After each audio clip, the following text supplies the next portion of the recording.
because well, its jungle just simply doesn't play Nidalee, so they just force another ban through this time. Yeah, Victor taken off the table there. Maokai away from both Aluka and Dyrus, in fact. Dyrus was talking about the Maokai matchup yesterday. Crumbs, is Sion going to get banned as the last one, or what do you think it'll be? I actually think that World Elite will more than likely not prioritize Sion as a first pick champion, opening up TSM to take it themselves. We know Dyrus is playing this champion in the LPL quite a bit, and he's really good at it too. So it forces World Elite to say, how much do we prioritize this Sion pick compared to a pick for either Spirit or for the Sivir pick? Well, Morgana and Lulu both taken off the table, so the disengaged supports, if they want to go that route, Janna and Nami remaining, both have seen quite a bit of play, actually. The engaged supports not having the most success over the course of the World Championships. First pick, and rated, if you were in World Elite shoes, knowing their team fight style and knowing TSM strengths, where would you be looking? I think we're looking at an AD carry pick, most likely. I think they're just going to either secure Corki early or go for a jungle pick. This is something we forgot. First pick Jarvan happens all the time for Spirit. I mean, if you're really good at a champion, you just don't care about anything else. You gotta give it to him, and he has shown that when he team fights on this champion, it shows why he wants the first pick above everything else. Yeah, super safe as well. Crumbs, TSM, give me some predictions. Where are they looking? Nidalee in the jungle, maybe. Santorin's played that a few times. Seeing Rek'Sai, Maokai, do you even prioritize that anymore? I think they don't have to commit to a jungle pick right now because it's already been taken, and the Sivir into the Jarvan is a little bit difficult. You know, it's good if you commit for a really hard engaged composition, but Jarvan has a really easy time ulting Sivir, flashing out, and being a short range AD carry. She just doesn't dish out a lot of damage, so Jarvan can really neutralize the Sivir. And Rated, what's your take here? 10 seconds left. TSM and, well, WE rather, taking their time. I was about to say the LeBlanc was open, Zed was banned, therefore the LeBlanc pick was pretty obvious there. I wouldn't be surprised here to see the Ahri and just go for the all-in matchup that they took last time against the Tigers, of the Ahri versus LeBlanc, and he's going to need some pressure in the mid lane like we saw yesterday, because even though Cura eventually died in the 1v1 scenario, he did fall behind in CS in the early laning phase, and it was only that gank by Spirit that got him the lead that he needed to snowball the match. So it does seem to be that route taking shape. A lot of mobility on Team WE, and Ahri's most likely going to get locked in. Still got Corki available if they want to run that route. As far as AD carries are concerned, a lot of Corki play at the World Championship. They're running the clock down. I think the Janna is the most likely choice here, since they want to secure the best support for their composition. They have a lot of ADs open, there is no reason to secure that at this point. I think we're looking at probably support plus jungle pick here, so they don't show top lane just yet, because they might actually not know where the Jarvan is going, so that could be flex pick. Yeah, good points. We do know that Spirit has played it consistently in the jungle though. Lustboy hovering on that Annie. Now, Annie Sivir is a really hard engaged composition and can really pick on the Janna in the laning phase, just because one Tibbers and she can pretty much get popped instantly. I'd like to see this combo with a Vi, a really hard engaged composition, and the Vi LeBlanc will kill anything in the mid lane, giving you a lot of pressure in that match, which is really what we thought was the key for this matchup. Who's going to be able to out-pressure mid lane? And with the Vi pick, you know, you fall behind early, but you eventually come out ahead at the level 6, and we are going to see the Vi pick. And I'd be a little worried if I was World Elite fighting mid lane now. Question then as well, what do they consider for top lane? And Rated, what's your thoughts here so far? So Maokai is out of the game. I think we might actually see the Sion again. That's what I was about to say. It seems the most obvious choice. I think there's a lot of opportunity they have. I think Lissandra might be actually a good pickup. The Vi Lissandra hard engage comp as a frontline could work for them, since they already went for it. That's not going to be yeah, that's a troll for the time being. So team composition rounded out here for Team WE. Very safe AD carry with Ezreal there for Mystic. Sion top, Jarvan, a little bit of everything. They've got some team fight, they've got engage, disengage in some ways. It's the exact same style that we saw them play against the GE Tigers. So if it's not broke, don't fix it, and they're going with that. And I agree with Unrated here. The Lissandra pick really able to lock down the 2-threat composition from World Elite, which is something that's really important to note, that with all the lockdown that TSM has, even more lockdown will mitigate all the damage from World Elite, essentially. And unless you see a early QSS and Crucible from the Janna, they're going to have a really hard time dishing out enough damage to kill TSM. Well, on the side of Team WE, this was the exact team composition that they beat GE Tigers that first time yesterday in the series in the best of 3. Rumble was banned out consistently against Team Solomid throughout the playoffs. It's not Lissandra, but it is Rumble. There's a lot of damage from TSM. They want to go in and they want to go hard. Especially since they have so much engaged. Rumble is a really decent follow-up. I think they just wanted to have a safe champ for Dyrus in this first match, to have a lot of confidence going into the match. So I think Dyrus was just falling back to his safe pick Rumble. Since it was banned so much, I think he feels really confident playing this champ. So therefore we will see him playing it with a really good hard engage comp. These are some really different drafts, and it only tells you that it's going to be an incredibly action-packed game just because of how much damage they dish out, to be honest. Yeah, and the players have chosen their champions. We'll be back and on the Rift with the first game of our grand final between WE and TSM right after this. Championship, we're about to get into game number 1 of the big final here between Team WE and Team Solomid. My name, of course, is Joe Miller, joined today by MonteCristo and Deficio. Guys, let's go straight into team comps here before we join the game. What are we thinking? I think Deficio and I really agree here. TSM has to have a successful mid-game with all of these heavy engaged champions. If they don't, WE is going to more than likely vastly outscale them. This Sion with the composition that TSM is running is really going to be unkillable. Sivir's such a short-range champion that the CC will be there, and if he builds MR, Bjergsen and Dyrus are going to have a hard time. And I really worry for Dyrus here with this Rumble. I almost feel like it was a forced pick for him in that top lane. There's so much mobility on the side of World Elite. It's going to be nearly impossible for Dyrus to get a proper ulti. It's going to be basically just a zone away once the Sion and the Jarvan jumps in. And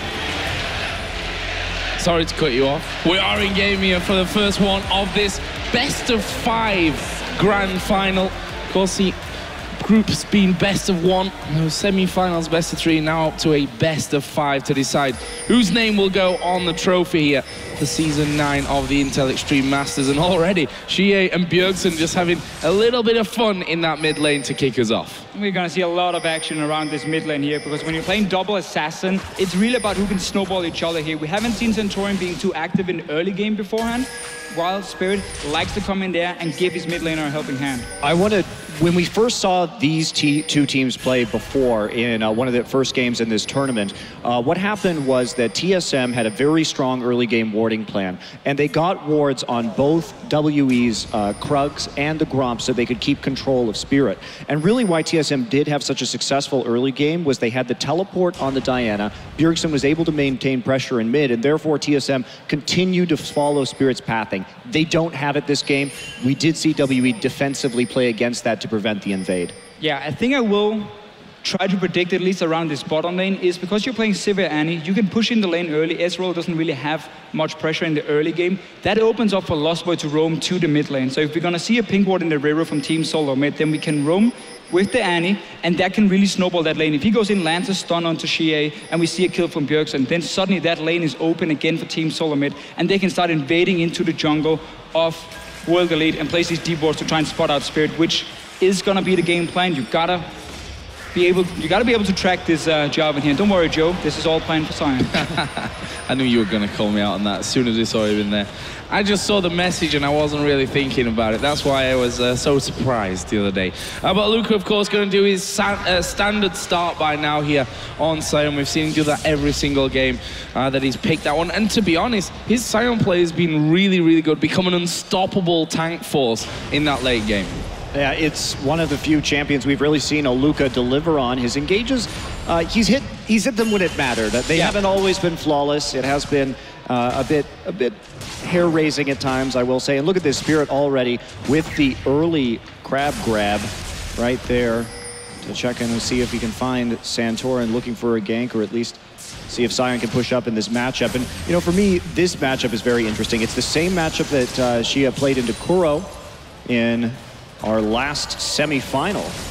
And we saw him do very well there, but skill matchup overall. Yeah, this matchup is so much about predicting where LeBlanc is going to jump with her distortion and then land a charm onto her. Because if you do that, you're going to win the trade from Ahri's side. But it is the LeBlanc who has the mobility advantage, 1 to 5 at least, and that's why Bjergsen can decide the trades at least, or if you just want to sit and farm and wait for level 6, that's his decision to make. I still want to look at these two junglers because Spirit has been a lot more active in terms of early ganking. We've seen him gank a lot for Aluka in the top lane because Xiye has been able to kind of hold his own in the mid lane nearly every single game, even beating all the mid laners. Santorin with an early ward like we often see from him. Not been looking for a gank just yet on this Vi here, though. Yeah, you were talking about Spirit, and I think his style different there to Santorin, who we saw, I think yesterday was a prime example of it. We only really saw him come into it when he was a counter gank in the top lane to help Dyrus get first blood.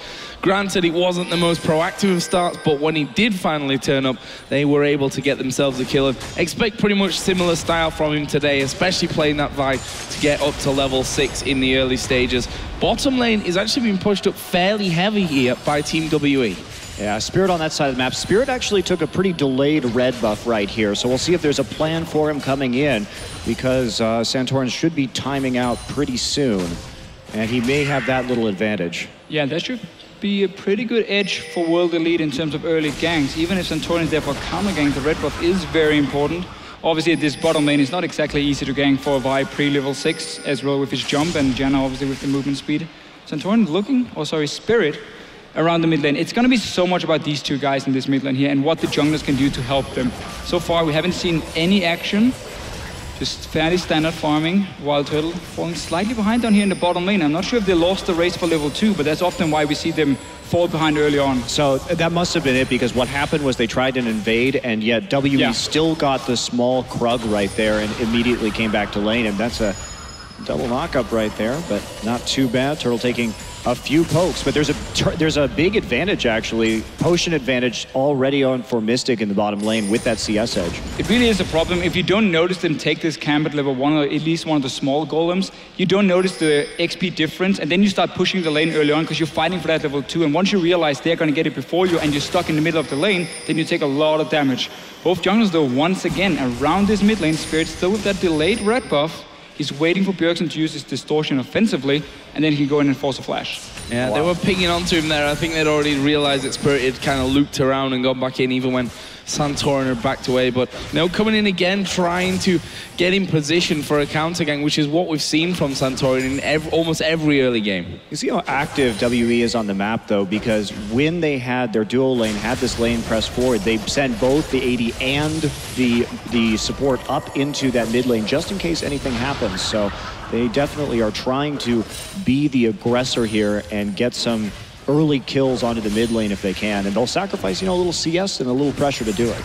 It's really been a standard comp here for World Elite and a standard level 1 or early game, we can say, because they really like to play these compositions where they have an assassin that can kill people one-on-one, you have a massive tank in the top lane with a teleport, and that enables you to do a 1-3-1 split push once you get out of the laning phase, where your goal is basically to pressure every single lane at once and use Xiye on this Ahri here to try and outplay Bjergsen, honestly, and kill him in these side lanes. If you manage to do it, suddenly you have a numbers advantage in multiple lanes where you can push them up, you can get a tower, you can get a dragon, and that's really how you open up for objectives. And I think it's really smart when you're a fairly new team who relies so much on your individual skill, because the communication needed is more just like, I'm backing, everyone else backs away, take it easy, because obviously when you do 1-3-1, you all gotta be on the same page and push the lanes at once. Yeah, we take a look at them taking the Scuttle Crab right there. One thing about WE that we thought may be a bit of an issue in this series is Spirit really likes to solo Dragon early, and he can be sneaky about it. And TSM has been pretty lackluster at early Dragon warding in general, so they may not even be able to see this coming if Spirit decides to go for it. This time around, he won't, however. Bjergsen will find that pink ward up in the top side and take it out. Santorin is nearby as well with the level 6 in case Bjergsen gets jumped on. Won't happen. So now they see an opening. They just cleared the ward. When there's a pink ward in that small bush, then you never expect the enemy team to have a ward also in the bush here next to the mid lane, because that would be like double warding, not really needed. So in this case here, they at least have some information from Team Solomid's side.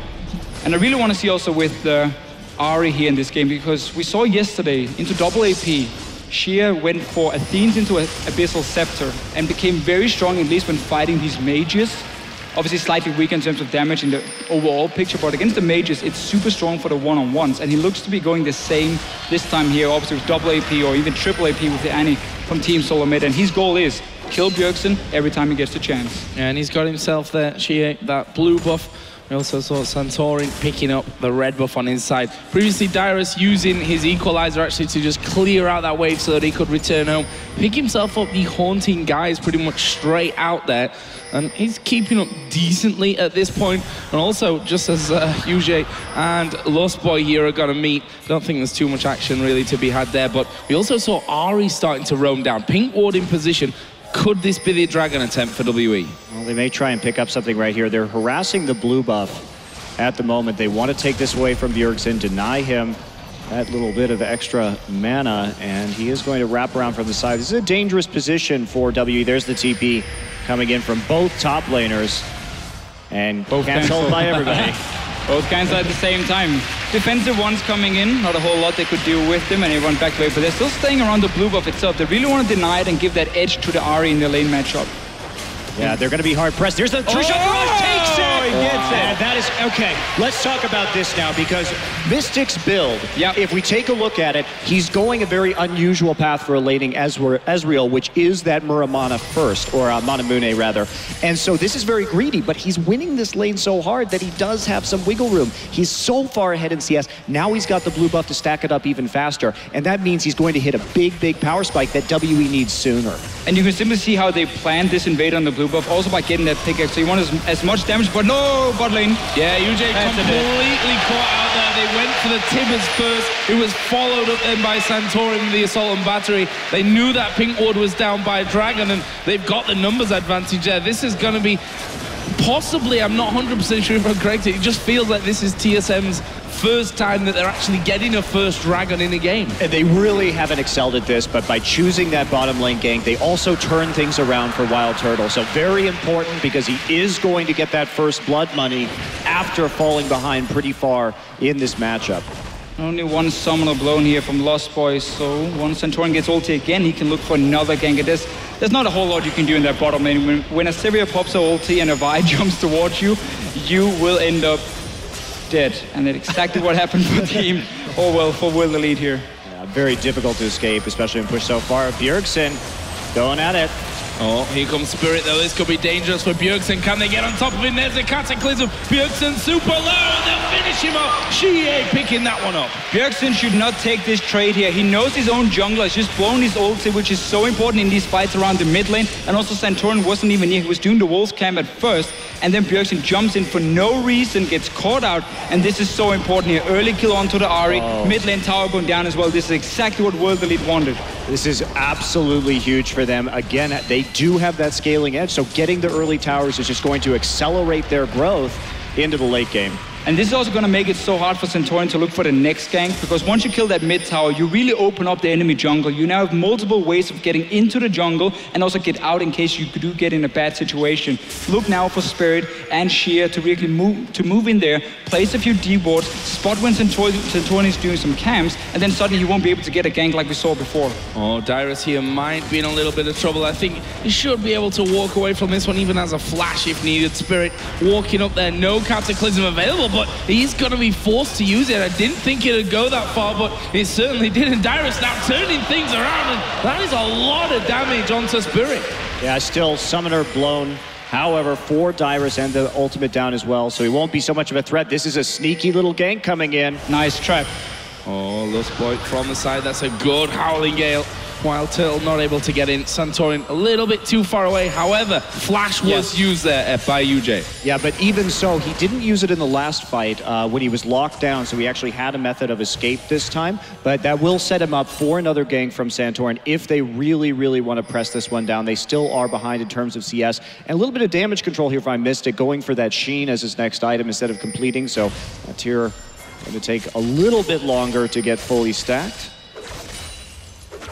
I like the way he's building though, the way he's trying to react to what's going on in the game. When World Elite wants to make a play, then he goes back and looks at the amount of gold and says, okay, how can I do the most damage at this point? Okay, I need this pickaxe, even though I can't complete the Manamune just yet.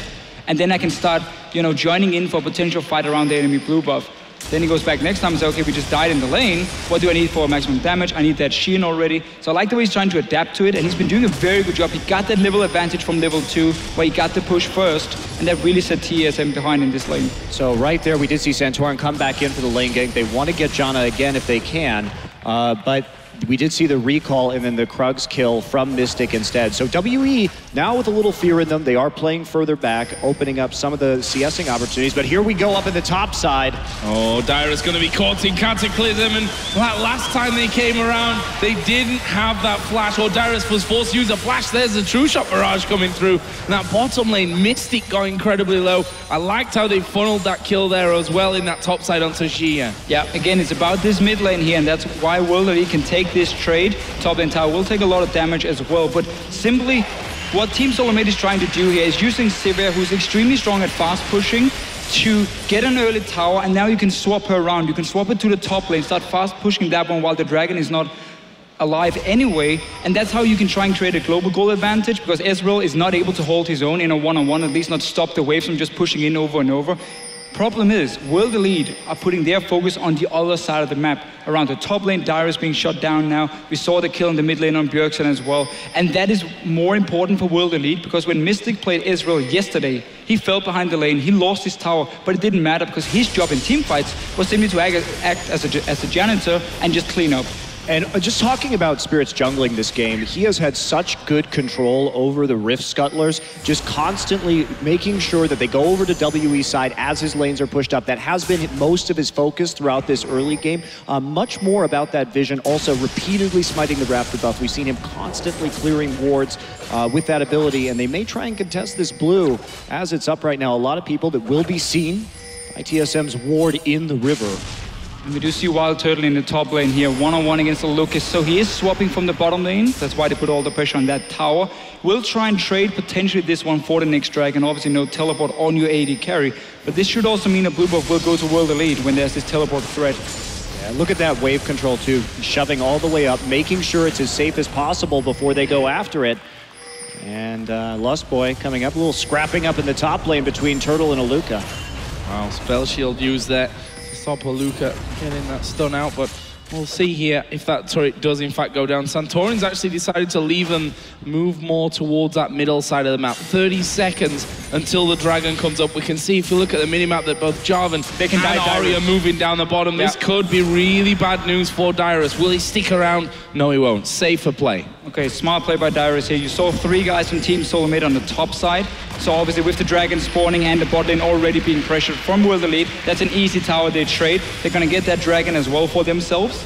And we're going to have to see if WorldLE, or sorry, Team Solomid wants to push the mid lane after. Yeah, with Santorin walking up into that top side, they don't have a lot of pressure on this dragon right at the spawn. So WE is actually going to take 2 objectives and trade for 1. But Team Solomid, they want the mid lane instead here. They're expecting WorldLE to go down and take the dragon. You can push in here. Let's see if they want to go for any setup. I mean, Santorin's going to be way too late. Just push in that mid lane here, get a bit of damage on the tower, and escape outside towards your own jungler on the top side. Big collapse. Dyrus is in there. Here's a charge right through. Will he connect onto anyone? He won't, but Spirit moving forward as well. Wildturtle using his ultimate very defensively, but Lustboy goes back in there. I'm not sure that was the best move for him. Mystic will shut down one. Turtle will make it 1 apiece, and I think that's all she wrote for this fight, 1 each. They have to back off right there. The fact that the Sion ult, that was mostly just to get them off the tower, and it was a bit of a bonus after they stuck around.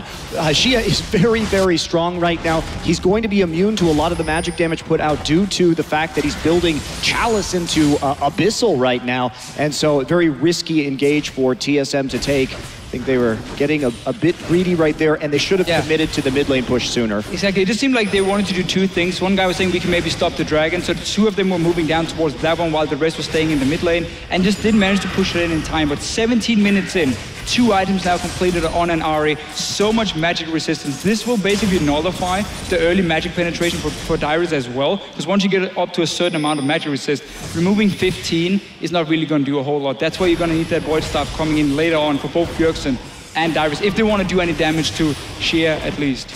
Yeah, this is looking pretty good so far for WE. They have held their own. They've made sure that they've gotten some objectives as well with this more late game focused team composition. Dyrus has gone for the Liandry's just to burn down some of Aluka's HP, but it's going to be hard. The Vanjie's Veil completed right now for Bjergsen or Dyrus to do any damage. I'm really expecting Bjergsen to go Void Staff second item. It's a thing he likes to do on LeBlanc anyway to reach an earlier spike and a bit cheaper one instead of waiting for that death cap, which obviously costs a lot of gold and also requires you, when you back, to have at least 1600 gold for that large rod, which we don't see too often if there's a lot of action. So Void Staff should be coming in second for him. All his MR, even Spirit getting some for himself. And we normally see the support from World Elite also go for the Locket on their side. It's a fun little thing because Spirit is one of the big carries on this team. So he's building pure tank. He doesn't build any items that really help the team except for that side stone. So the Locket always goes to the support no matter what they play. And that's just a cool little thing to see how Spirit wants to be as strong as possible, because obviously the Locket itself is not that gold efficient just for him. Oh, Spirit gonna dive in here. Lustboy in the middle, but Xiye comes around the side. The throw timbers on him. Equalizer will come down as well. Santorin should be able to finish off Spirit. He'll be close, but he does get the kill. He'll pay the price in the end now, and that's a double kill for Xiye. He's already going great for him. He's now 4-0-1, and TSM losing another 2-for-1. They're being forced up towards the top side here to retreat. That means the mid lane suddenly is open. World Elite already pinged it. 4 guys pushing them. This is what they like to do so much. Have pressure in every single lane. Look at the bottom lane. That's already pushing just from the minions. Meanwhile, you had Mystic sitting in the mid lane and Aluka now zoning them away from this tower here. This should give some damage at least for World Elite. Bjergsen does nothing to Aluka there. We've just seen him throwing a few spells his way. It really doesn't do all that much damage. And now with another wave coming in, what are they going to go for? Xiye just trying to get his orbs across them. Dyrus lost a bit of health, but looks like TSM will be able to hold on to that turret for now. Yeah, you know, we were talking a bit during Champ Select about this Rumble pickup for Dyrus. It's been one of his less impressive champions, and we thought maybe that if he had been practicing it, perhaps a Hecarim would have been a lot better here, adding to that hard engage because of the difficulty of hitting this equalizer, and we've seen it. And there's not really anything he can do about it either. It's just purely the mobility of the composition makes it very, very, very hard to land. And so, see as they go ahead and take a pink ward right there, WE starting to look for picks and advance that ward line, and we see Aluka going in to a wall. Wow. Yeah. All planned. It was just you know, a dummy to face Dyrus back there. I think that's what they were going for. They're going to steal away this blue buff either way. And again, Bjergsen struggling to keep control of that. And that's bad news in the long run. It's such a nice play from World Elite, and them knowing, okay, we won the mid lane, we were also winning the bottom lane, at least in the early game, so that allows us to move into the jungle of Team Solomid and ward up around this blue buff. They tried to contest for the first one, had to just back away though, but the last 2 has gone over to World Elite, so they denied from Bjergsen here. His impact on this game has really been nullified by the way World Elite has played and by him taking that fairly bad trade in the early game where his jungler wasn't there to try and help him. She is now moving up towards the top side of the map. Wildturtle in there. That pink ward will spot, in fact, the 3-man team that's now coming up, plus Aluka, who not quite got his ulti back after running into that wall a little bit earlier on, but that might mean that he gets a bit of free time to push this turret in the top lane. Would be the 3rd of the game for WE if he can manage it. Xiye going back and immediately buying a needlessly large rod. He's really pulling ahead in this matchup so far. TSM finding an opportunity, a good one in fact, to go ahead and deal some damage to this mid lane turret. It looks like they'll pick it up. Yeah, no chance to defend that with just Mystic's Ezreal. And that's 30 seconds for Dragon once again, and we can see it's TSM now with Bjergsen having a Void Staff, moving in to get those wards down. And this is the critical timing for TSM. They have to start making more plays in the game. The gold lead is still relatively even, but they are arriving at a little bit of a power spike right now, and if it goes much later and that Sion gets tankier, it's going to be very difficult for them. I would love to see them place a pink ward around this dragon and just have Bjergsen sit in that bush here. See if anyone from World Elite comes in to face check. If it's not Aluka, he can chunk them down so they have to retreat. Let's see though. Ahri is going for Dyrus.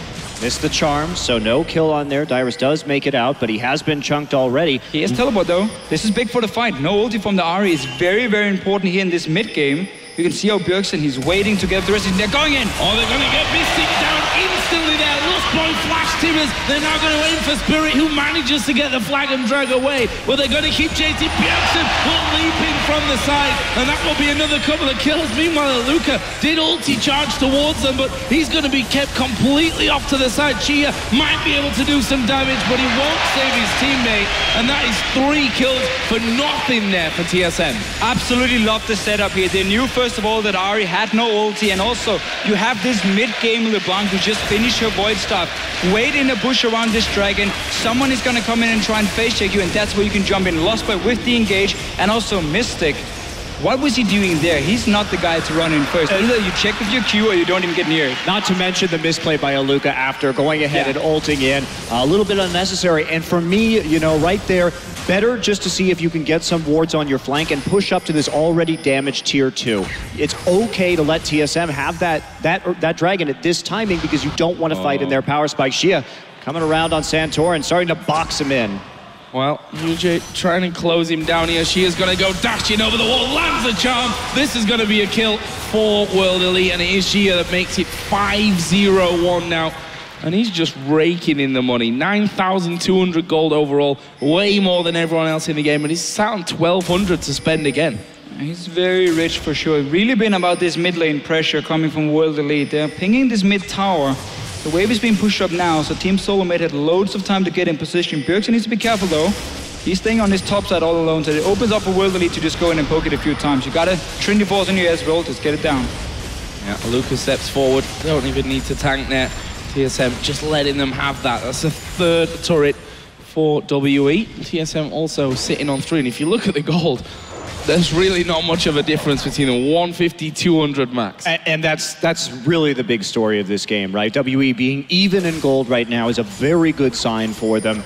They've actually managed to, I think, weather most of the storm right now. TSM needs to find some more picks. They've got to play that vision game. And right now, the warding is so deep for WE within their own jungle. They can read almost any movement. But we can see how Team Solomid are trying to do it. They have 4 sweepers and no sightstone on the jungler, so they have a very low amount of green wards they can place on the map at the time. Instead, they're trying to deny vision to really get this bush here where you can set up your LeBlanc, your Annie, and wait for World Elite to face check you. But I'm not sure they're going to make the same mistake again, because that was a big one they made earlier where Team Solomid got a few kills and a dragon. Well, they're not going to even be able to get close to taking out these wards, at least on the other side of the map right there. On the lower side, let's see what WE decides to do, taking some movement in to control this Baron area. And we've seen WE is actually very willing to just go ahead and poke into an early Baron, see if they can take it and back out. They really like testing the waters in that way. Yeah, they're going to need some wards behind the Baron pit before they can do it, because Team Solomid does have a combo that can really engage onto you with Sivir and Vi. Dyrus actually down in the bottom lane here, does have TP available to him, but looks like Aluka will just finish off the 4th turret of the game here for WE. So all the outer ring is now down. Of course, that inner turret in the middle lane from a little bit earlier on. And now TSM just started to push back out, wanting to get some more wards down, making sure that they don't get pushed too far out from this Baron. As you mentioned, WE have shown that they're not scared to make that quick call to go in there and sneak one away, especially since Xiye has another 1,000 gold to spend after he went back and spent his last 1,200. So we'll see what he comes back in with. We are going to finally see a blue buff going over to Bjergsen. I think there was 2 in a row before that that were taken away. He'll be happy to finally get that back in his hands. And I quite like what World Elite did beforehand, or just before. Instead of splitting up in all 3 lanes and trying to like ward 2 jungles at once, which is very tricky against 4 sweepers, and again, you don't want to face check this LeBlanc here and being caught out. They focus just on 2 lanes, mid lane and top lane around the Baron, because if you invest a lot of wards into just 1 jungle, it's a lot easier for you to defend these wards as well, and therefore you avoid this pick potential from Team Solomid where you have to go in and face check. So I really like how to play that one. Now, because Dragon is going to come up in a few minutes, we might see them just put the focus on the bottom side instead and do the same thing. Push 2 lanes at once around this blue buff here, be able to defend your wards so Bjergsen has no chance of getting a pick on you where you have to blindly face check him, and that's a good way of simply avoiding TSM coming back in the game. Yeah, Aluka has been slowly pushing this lane forward in the bottom side. And again, WE looking so impressive as a unit in terms of contesting actively every objective and not letting up on the pressure. And look at this, it's so far in advance of the Dragon. They're still trying to make moves on the map, shoving those waves slowly. And if we look at it, A little hard to tell, but it does look like there's a slow wave developing in... It's a 4 versus 4 up there with a melee minion. Oh, sorry, 5. It's going to push for Team Solomid. Yep. Just checked on my screen over here. So that's going to be slowly pushing down, which means it has to send someone up and just clear at least the caster minions if he wants to start a slow push for himself. But Dragon is spawning soon. We already got the deep wards from World Elite, so they shouldn't be able to face check or shouldn't get in that situation instead. They might be trying to bait that Baron because there's no vision from Team Solomid, and they want him to run in from the mid lane here and face check them. What can they do? Bjergsen probably out of the question to catch, but here comes Aluka powering up. Can he land? He does land, but against the wall, but not quite close enough to make any impact. There's a true shot barrage coming out fairly early from Mystic, and a nice little attempt there to get in for WE, but now it's TSM that are actually pushing back up into this middle lane. Will one of them commit to starting off this fight? Lustboy at the front, he's got flash, he's got Tibbers, he's just actually used the stun there onto Aluka, so they will back away for now. And now it's WE that have that hold on the mid lane. It's so hard for Team Solomid to get the right engage out in the open when World Elite can see them against this high mobility composition. They're going in! Oh, Spirit will dive to the back. Lustboy actually incredibly low. Santorin as well. Meanwhile, Turtle getting chopped up. He's at half HP, and Xiye is going to get right on top of him to finish off the second kill of that fight. Santorin somehow escaped off to the side, but a little bit wishy-washy there from TSM, caught out of position. And they were just waiting, actually, for the Sion ult to come back up, which was going to be right about the time this Dragon went live. But you can't engage on a Sion in a choke point like that who's charging up his stun. And then we saw Santorin come in, use his ultimate onto Spirit, definitely not the target you want to go for, and W is able to turn that fight, engage with the Cataclysm, and clean it up very easily. A very dangerous flash or dash forward from Xiye, though. That could have gone really wrong. He likes to play these very aggressive team fights. We've seen it also. We saw it yesterday how he was diving in for the backline. It's one of the reasons he built this very tanky Ahri build as well. And he's obviously going to be able to go back and get a death cap now. This guy, he is extremely fed. He can one-shot nearly everyone. Yeah, death cap finish off and another blasting one. Meanwhile, TSM did pick up a Dragon, so consolation prize we can maybe call that for TSM. Well, they are 4,000 or 3,500 gold behind. And WE starting to push out of base again. But again, this is the last fight here. It's all credit to World Elite and the deep wards they play so far in advance, because it means Team Solomid has to engage out in the open. And then again, it's so easy to see them. It's so easy to jump away if you're on Ahri, if you're on Ezreal. And then suddenly Team Solomid needs to engage on the big front line, which obviously is never going to work for you. So these deep wards here, and obviously also because Team Solomid is simply not able to clear them, there's only one upgraded sweeping lens on their side here, and obviously no sidestone from Santorin. So they simply don't have the same amount of wards to play with. And that cost them so much on the map. And what we've seen here that actually surprises me from watching WE play in the LPL is some of the players that have stayed on the roster, including Spirit and YuZhe, because these guys didn't really have great synergy as a support and jungler in terms of getting these deep wards in. In fact, the warding, I think, has been exceptional the deeper we go into this tournament from WE and as they start to figure things out. And you have to wonder how much of that is actually Mystic compared to STYZ, where they're able to hold their own better in the laning phase, therefore get more pressure and free YuZhe up, because we just haven't seen the same level of warding in the old version of WE at all. Wow, Spirit going full on here in towards Dyrus, but Dyrus will use a flash there. It was actually kept in quite timely. He decided to flash once that charm from Xiye came his direction, and TSM here looking to set something up inside of their own jungle, but WE with that low jungler, gonna send him back home to heal up and scan out a little bit. But that's the funny thing, you can use all the scans in the world, but TSM just don't really have any wards that far out. No, it's gonna be tough here for Team Solomid, and also just forcing the flash on Dyrus is very important, because he's the guy who can't really follow when they dive the back line. He can only put down his ulti, and then Rumble is gonna like walk his way in to follow up a LeBlanc or a Vi who's obviously dashing forward. So having no flash as well simply means that Dyrus won't really have a whole lot he can do in the next few fights. And that just makes it even safer for the backline of World Elite, who's honestly not been challenged at all in the fights. They've always been able to pick out the targets they want, and all the damage has gone on Aluka, on Spirit, the two tanks. Spirit in prime position here If only he had his Cataclysm available, but Aluka does have his ulti. They're going for Turtle. He'll go incredibly low. They're going to get him as well. Mystic will get that one. The second man falls, and now Dyrus will be the target. Aluka's up in the main base, but Dyrus does go down. That's a double for Mystic now. The rest of the team try and back away. Bjergsen will mop up a kill in favor of TSM, but they've got 3 men down, and they're going to lose the first in him. Santorin not even using the Assault and Battery over the course of that fight, and Turtle getting caught really far up in the front line. What I love, though, is Aluka playing very aggressively on that wave. He knows how tanky it is, and this is the problem with this WE comp in the late game. If the wave comes in, he can simply walk right past the turret, tank all that damage, and make sure the turret goes down. And you have to respect that Sion, because he can engage on you so fast between those turrets, and the cleanup just came in right afterwards. We have all these champions, Jarvan, Ahri, Ezreal, who can close the gap between themselves and that Sion nearly instantly. So there is a lot of threat coming in, and you have to play further back than usual and respect the Sion. Another 2,000 gold, I just want to point out for Xiye to go back and spend. Every time I've pressed X here on my keyboard, it seems like he's up in, well, lots of gold territory. You see that by his item build. He is pretty scary at this point, with that Void Staff now added in. He's earned 14,000 gold.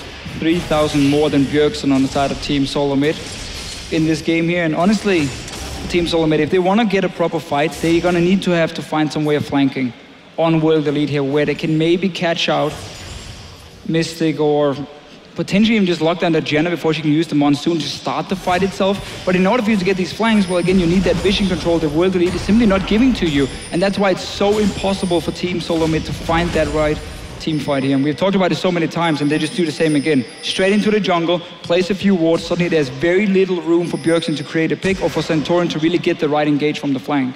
Yeah, there's almost nothing they can do at this stage, honestly. It would take really a very bold face check from WE when they were separated in order to turn this game around. And then an immediate objective pickup from Team Solomid. They do have 3 dragons, so if they can drag it out a little bit through picks, maybe they can come back, but it's gonna be real hard. Yeah. But we can see the plan from Team Solomid coming into this game. They were expecting World Elite to split push every single lane at once, and then you have this hard engage from a Vi to single out a target and just get that kill to stop the 1-3-1 from happening. But because World Elite adapted, went for the 1-4 split instead and started really deep on just one side, well, we're going to see a fight first, we can talk about it after. Tibbers is in there. Xiye will be the focus from this one, and surely will go down. It is a shutdown here for Santorin, and WE trying to rally and back away from this one. There is Spirit diving in. YuZhe is there as well, and they've already lost Mystic, so they've got no damage left in this fight. That's 4 men down. YuZhe will back off, but a 4-for-1 for TSM. And suddenly they win the fight here. Xiye was focused down, no defensive items from him. Santorin with the ulti, and just Team Solomid blowing him up completely before the fight even started. And we've seen this before in team fights in this game, especially the one in the choke with Sion, where Xiye was very boldly positioned right there. Spirit in the front line, but this flash forward is reacted to instantly by Santorin. Yeah. That's the Assault and Battery he wanted to, or should have gotten down earlier instead of the one onto Spirit. So good reaction, good change of team play from Santorin, realizing that Xiye likes to go in very aggressively like that and punishing him for it. And that's the pick they need. They're going to get a dragon off of that as well. Well, mop up there in the end. Mystic unable to get out of that pressure. And Dragon did go the way of TSM there, I believe. Yeah, they're up to 4 now. So did take that one out right on its spawn. And Baron's coming up in 10 seconds. TSM now finally managed to push out, get a couple of wards around that Baron area. Wow. But you see WE, they're playing super aggressive here. Aluka gonna go charging in with his ultimate. Turtle is there. YuZhe will be backing him up. Here comes Xiye as well. Can they actually lock anyone up? I think they just wanted that map control instantly in their favor on that top side. I love how aggressively WE plays with this Sion. It's so interesting to watch because they use these Sion ultimates just to get control over a zone on the map. It's a bonus, of course, if you can actually initiate that team fight, but time and time again, it's a very low cooldown ultimate, especially with this Frozen Heart completed, and they just bully people out of situations. They don't care if he takes damage. Let's see if they can pick him off, though. Oh, well, he is pretty tanky at this stage. His ulti back off cooldown, and he'll just dash on up the river. But He is at a third HP, and TSM are going to look to capitalize this one by pushing mid. Now, they have to do something about the super minions coming into their base off that bottom inhibitor, though. They're trying to claw their way back in terms of map control and gold with this turret. They get it. But how much damage are their Nexus turrets going to take? Dyrus is going to be the one to go back, and not much at all. Oh, you should be able to defend some really good decisions here from Team Solomid. From that first team fight where Santorin saved the ulti, got the right target, and now also getting a mid tower here for themselves. So really clawing their way back in. As you mentioned earlier, Monty, they got the 4 dragons as well. So the 5th one will be super important. For now, it's about the Baron, though. Will the lead are still heading gold. No defensive item yet on your Ahri or your Ezreal, so the 2 carries can get locked up by this Vi if they go too aggressive, or if Team Solomid gets the flank here. Oh, there is Tibbers coming in as well. Spirit actually just walking away from this one. Bjergsen will dive into the middle, and again it's a messy one with Dyrus getting the first kill, putting him now onto a killing spree, and TSM are going to chase. Flashing from Lustboy, they pick off Mystic. YuZhe is extremely low. They've managed to slow Xiye as well. They should be able to pick him off with Bjergsen diving in. It'll be a double for Santorin, and 3 kills this time around. Now going to TSM, who are pushing the inhib turret. Now, can they end right here? There's not a lot of damage, and there's not a lot of wave clear. They managed to find those picks time and time again. They only got 3 minions, though. Oh, okay. Yeah. Why enough backing away? But again, for Team Solomid here, some very nice engages onto World Elite. They stop this front line from really getting in position, because they're the ones starting the fights now. Single out these targets here. Didn't even get to the carries at first, but got them after. And this is the thing that we noticed, especially in the GE Tigers game with WE. They don't really have that team fight synergy. When we looked at some of the advantages that WE, 6, 7K gold in the lead, and they're still nearly going even in some of these team fight engagements. They aren't always on the same page. And here we go, Spirit backing off right there. Xiye has to get off of that equalizer immediately. Good Monsoon to blow Santorin out, but Spirit just gets destroyed inside his own Cataclysm, which he had to just pop defensively. And look at Lustboy, what a good flash right there in W for the 2 stuns. Some important engages from him, and just we have to give credit to Dyrus as well with his ulti here. He forced Xiye to use the Ahri ulti defensively to dash out of the Rumble ulti, and he couldn't get suddenly on to the likes of Bjergsen or Wildturtle and assassinate them in the fight here. So suddenly the front line went down first, and that allowed Team Solomid to then clean up. Dragon, about 2 minutes time. Team Solomid are going in again. Lustboy moving around to the front. He threw down Tibbers, but it's on the other side that they catch out Spirit. Mystic will have to flash an arcane shift away from it, but there comes Santorin from the side. Can they lock any more up? Another double stun from Lustboy comes out, and they've managed to down Aluka, who's going to come back up here, cause them some problems as Dyrus will fall. Lustboy's going to go down. Bjergsen, though, is still alive to get himself the double, and there is another one. It's a triple kill, and in the end, it's going to be an ace for Team Solomid. And will they be able to end right here is the question. They have the super minions, the Baron, they've got the pressure, and Lustboy has been just amazing in these last couple of team fights. Such a nice comeback from Team Solomid. Getting these fights here, they were the ones to engage on World Elite. Here we go, then Nexus turret falling down, the crowd going wild here in the Spodek as Team Solomid pick up game number 1 of the Intel Extreme Masters World Championship Final. What a great comeback from TSM. Very difficult situation to be placed in right there. They needed to find the picks and get WE out of position. And WE punished for some of those questionable team fight positions that we've seen in the past. WE had the, I think, better map control for most of this game, but TSM able to punish them with a better team fight synergy. Just absolutely loved the way they engaged in the end here. They managed to ignore the sign completely by just running past him and then take Spirit, then the back line. Fantastic first game here with TSM picking up the victory. We're going to head over to Shox and the guys to break it all down.